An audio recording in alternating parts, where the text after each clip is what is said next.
નમસ્કાર, તમે જોઈ રહ્યા છો ગુજરાત પ્રવાસી ન્યૂઝ અને હું છું તમારો એન્કર વનરાજ રાવલ।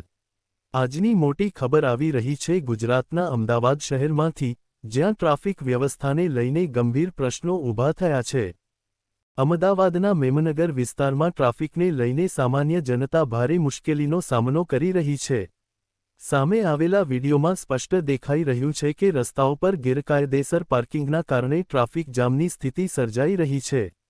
ખાસ કરીને પ્રાઇવેટ બસો ગમે તેવી રીતે રસ્તા પર પાર્ક કરવામાં આવી રહી છે, જેના કારણે આવન જાવનમાં ભારે અડચણ ઊભી થઈ રહી છે।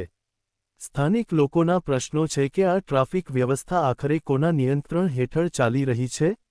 શું ટ્રાફિક પોલીસ દ્વારા યોગ્ય કાર્યવાહી કરવામાં આવી રહી છે કે પછી કોઈ બેદરકારી છે?